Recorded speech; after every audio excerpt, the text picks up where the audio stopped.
Buenas tardes, hermanos. Me voy a permitir volver a leer Éxodo 14 del 10 al 19, que es el texto en el que me basaré para este tema. Dice la palabra de Dios así: Y cuando Faraón se hubo acercado, los hijos de Israel alzaron sus ojos, y aquí que los egipcios venían tras ellos, por lo que los hijos de Israel temieron en gran manera y clamaron a Jehová. Y dijeron a Moisés: ¿No había sepulcros en Egipto, que nos has sacado para que muramos en el desierto? ¿Por qué has hecho así con nosotros, que nos has sacado de Egipto? ¿No es esto lo que te hablábamos en Egipto diciendo: déjanos servir a los egipcios? Porque mejor nos fuera servir a los egipcios que morir nosotros en el desierto. Y Moisés dijo al pueblo: no temáis, estad firmes, y ved la salvación que Jehová hará hoy con vosotros. Porque los egipcios que hoy habéis visto, nunca más para siempre los veréis. Jehová peleará por vosotros, y vosotros estaréis tranquilos. Entonces Jehová dijo a Moisés: ¿por qué clamas a mí? Di a los hijos de Israel que marchen. Y tú, alza tu vara, y extiende tu mano sobre el mar, y divídelo, y entren los hijos de Israel por en medio del mar en seco. Y aquí, yo endureceré el corazón de los egipcios para que los sigan, y yo me glorificaré en Faraón y en todo su ejército, en sus carros y en su caballería. Y sabrán los egipcios que yo soy Jehová, cuando me glorifique en Faraón, en sus carros y en su gente de a caballo. Y el ángel de Dios que iba delante del campamento de Israel se apartó en pos de ellos, y asimismo la columna de nube que iba delante de ellos se apartó y se puso a sus espaldas. Amén. Dios bendiga la lectura de su santa palabra. Vamos a orar, hermanos. Amoroso Padre Celestial, te agradecemos, Señor, por la vida. Gracias, Señor, porque nos permites acercarnos a tu palabra y leer. Gracias porque nos hablas a través de ella. Te ruego, Señor, que permitas que este mensaje llegue al corazón de cada uno de los que puedan escucharlo, y que realmente sirva para edificación de tu siervo, de tus hijos, Señor. En Cristo Jesús te lo pido. Amén. Éxodo 14 nos habla del camino del pueblo de Israel hacia la tierra prometida, pero no en un camino directo, sino a través del desierto. Contextualizando, los israelitas están atrapados, delante el mar, detrás los egipcios amenazando de muerte. ¿Por qué no quiso Dios que pasaran por la tierra de los filisteos? Un poco más atrás, en el capítulo 13, 17, nos dice la palabra de Dios: Dios no los llevó por el camino de la tierra de los filisteos, que estaba cerca, porque dijo Dios, para que no se arrepienta el pueblo cuando vea la guerra y se vuelvan a Egipto. Por otra parte, Dios quería someterlos a la prueba del desierto, a la prueba de la fe, para que confiaran y dependieran solo de Él. Sabemos que Él iba con ellos, en el día en la nube, en la noche en la columna de fuego, y sin embargo, no confiaban en Él. ¿Qué está pasando en la actualidad? Como cristianos, sabemos que la ayuda para todos nuestros problemas la tenemos en Dios, pero aún nosotros buscamos que alguien más nos ayude. Mi papá tenía una ilustración cuando hablaba acerca de la confianza que debemos tener. Él contaba que había un hombre que, caminando en la oscuridad, se cayó en un precipicio. Como pudo, se agarró muy fuerte de un árbol y así, colgado en medio de la oscuridad, gritó: ¡hay alguien allá arriba! Una voz le contestó: sí, soy yo, Dios. El que colgaba le dijo: ¡sácame de aquí! Y Dios le dijo: suéltate, yo te recogeré allá abajo. Confía, no tengas temor, suéltate. Entonces el hombre alzó los ojos y dijo: ¿hay alguien más allá arriba? La respuesta de Dios, cuando no es la que esperamos, muchas veces no la queremos aceptar y buscamos otros medios. En todo el capítulo 14 se señalan lugares, paradas que Moisés y el pueblo de Dios debían tener, es decir, instrucciones precisas que Moisés iba siguiendo al pie de la letra. Ellos no podían tener queja, pues a pesar de ir en el desierto, Tenían clima y aire acondicionado directo de Dios. Sin embargo, cuando los israelitas vieron a los egipcios que venían, tuvieron temor. Y la única salida que encontró Moisés fue pedir ayuda a Dios. Vamos a hacer una pausa aquí y veamos lo que está aconteciendo hoy. Nos hemos convertido en unos observadores del desastre. Pero algunos no hacemos nada, nos quejamos o vemos lo que otros hacen. Pero como cristianos, muchos también encontramos como nuestra única salida el pedir ayuda a Dios. Y esa, además de ser la única, también es la mejor salida. Pero cuando nos encontramos con que nuestra oración aparentemente no es escuchada, porque el Señor no nos contesta como queremos, nos enojamos. Suponemos que Dios no está haciendo su trabajo, cuando Él está al tanto de lo que necesitamos siempre. O a veces decimos, bueno, esa fue la voluntad de Dios y hay que aceptarla. Pero lo decimos de dientes para afuera. Él, en medio de nuestros problemas, nos dice siempre, confía. Con esta pandemia ha habido muchos cambios dentro de nuestra iglesia. Muchos han dejado la congregación. Podemos hablar incluso de personas muy cercanas a nosotros. Los líderes que han quedado en la congregación se desesperan. Muchos pastores han dejado este mundo para ser parte de la iglesia triunfante. Lo vivimos en carne propia. Pero los congregantes se sienten abandonados.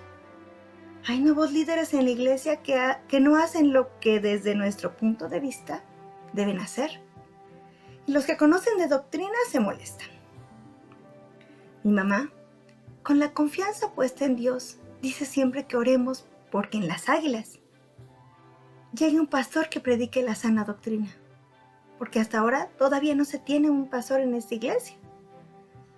En medio de todo esto, y aún pidiendo a Dios su ayuda, Él nos dice, confía. Es una realidad que Dios nos conduce a lugares estrechos, a situaciones en las cuales el agua nos llega hasta el cuello y parece que vamos a hundirnos. Pero eso nos hace doblar las rodillas hasta que nos salgan callos, aunque la oración, más que buscar siempre la solución, debería ser de prevención. Mi mamá tiene un dicho, de rodillas se ganan las batallas. Lo que sucedió es que Dios también quería enseñarle a Moisés a tener paciencia. Ante tantos problemas, a pesar de que los israelitas reclamaban, tal como se menciona en los versículos 11 y 12, que dice, y dijeron a Moisés, ¿no había sepulcros en Egipto que nos has sacado para que muramos en el desierto? ¿Por qué has hecho así con nosotros que nos has sacado de Egipto? ¿No es esto lo que te hablábamos en Egipto diciendo, déjanos servir a los egipcios? Porque mejor nos fuera servir a los egipcios que morir nosotros en el desierto. ¿Cuántos cristianos de hoy están igual que los israelitas? Reclamando al Señor por todo lo que está pasando, sintiendo coraje porque no se están haciendo las cosas como se tenían planeadas, sin darnos cuenta que en medio de toda esta situación, también Dios tiene el control.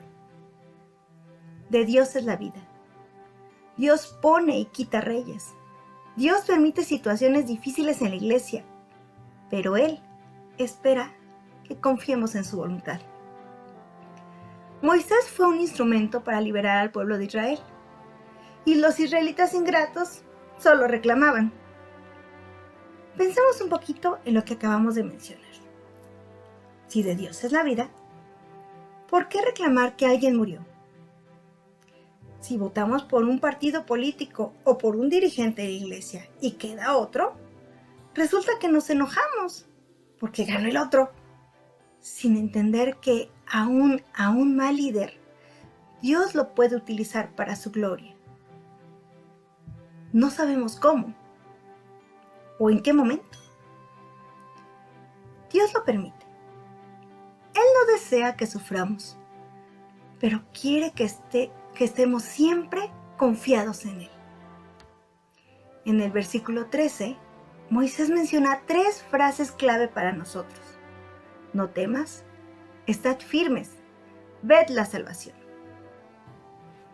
A pesar de lo que estamos padeciendo, de esta situación de angustia, podemos escuchar estas palabras. No temas.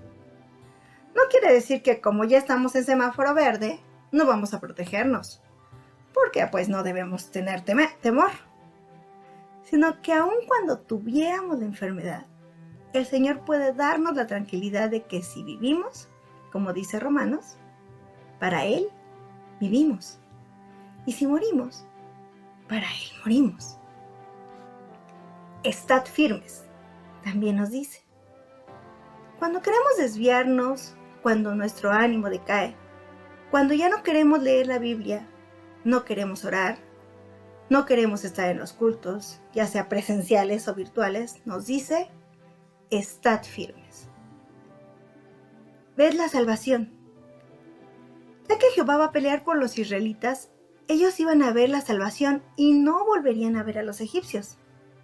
Nosotros podemos ver la salvación. No porque creamos que esta enfermedad va a acabar de un momento a otro, que si Dios lo quisiera, se podría hacer, sino porque en medio de todos los problemas, Dios nos sacará a cada uno, porque Dios es más grande que tu problema. Pero hay algo más. ¿Qué le responde a Moisés? Versículo 15. ¿Por qué clamas a mí? Di a los hijos de Israel que marchen. Esta es una orden por parte del Señor. Porque no solo es estar orando, decía yo hace un momento, nos hemos convertido en observadores. Suponemos que con orar vamos, y lo digo entre comillas, vamos a solucionar todas las cosas. Que dicho sea de paso, también Dios lo puede hacer si Él lo quisiera. Sino que nos da esa orden para que hagamos algo con aquellos que están padeciendo. ¿Qué ha sucedido? El hermano está enfermo de COVID-19. En muchas ocasiones se piensa, pues mejor que nadie se le acerque, no nos vayamos a contagiar. Pero vamos a orar por él. ¿Por qué no decirle, hermano, ¿le hacen falta medicamentos? ¿Tiene suficiente despensa? Y no tenemos siquiera que llevársela dentro de su casa. Podemos mandársela, dejársela en su puerta. Así sucedió con mi familia y lo digo como testimonio. ¿Pero hacemos lo mismo si no son miembros de nuestra familia? Que los hermanos ya no quieren ir al templo, que ni siquiera se conectan. Eso puede desesperarnos. Claro que podemos orar por ellos, pero también podemos hablarles por teléfono. Saber qué es lo que está pasando con ellos. Y si ni así regresan, entonces los que seguimos en el templo debemos seguir la orden. Marchen. Es decir, seguir adelante. Algunos de los ancianos de esta iglesia han llamado a otros hermanos para saber de ellos. Si aún se conectan al culto, y aunque quien contesta siempre dice que sí, resulta que a la hora del culto están conectados muy pocos. No desesperen, hermanos. Aún en esta situación, el Señor les dice, marchen, no se rindan, sigan, confíen. Que ahora los nuevos líderes no van de acuerdo con lo establecido. Bueno, pues tendremos que orar por ellos, quizá hablar con ellos, pero si ni siquiera eso hace que cambien, debemos saber que Dios permite muchas cosas por algo. Y entonces les dice a sus hijos, marchen. Debemos seguir haciendo nuestro trabajo para la gloria de Dios. Los hermanos que siguen grabando, que siguen programando el culto, que siguen uniendo videos para que el culto esté listo para el día y la hora programada. A ellos les dice el Señor, marchen, sigan adelante, no se rindan. Dios le da fuerza hasta el más débil. En las batallas más duras, el Señor nos dice, marchen. Algunos de ustedes ya son líderes en el lugar en el que están. Ustedes pueden ser el Moisés de los que se encuentran cerca. así que es su deber ayudar a otros a tomar impulso. En el versículo 16 vemos que a Moisés le dijo, y tú alza tu vara y extiende tu mano. Lo que aparentemente nos sirve a aquellos que creemos que no tenemos ningún don, Dios usa nuestros recursos más pequeños. Tus talentos, dones, ministerios, lo que Dios te haya dado, puede ser útil en las manos de Dios. Dios manifestó su poder con la vara de Moisés. ¿Dios necesitaba la vara de Moisés? No la necesitaba, pero nos enseña a usar lo que tenemos para la gloria de Dios. Dios dio la orden y Él se encargó de hacer lo demás. Abrió el mar, cerró el mar, sepultó a los egipcios. Ese es un ejemplo del poder infinito de Dios sobre el reino de la naturaleza, pero a la vez una demostración del favor divino sobre su pueblo, ese favor que nos anima a confiar en medio de nuestros mayores apuros. No dejemos que el miedo, la tristeza, el desánimo sea lo que nos domine. Dejémonos llevar por el Señor y obedezcamos su orden. Di a los hijos de Israel que marchen. Di a la iglesia, el divino redentor de la colonia Las Águilas, que marchen. Que Dios les bendiga.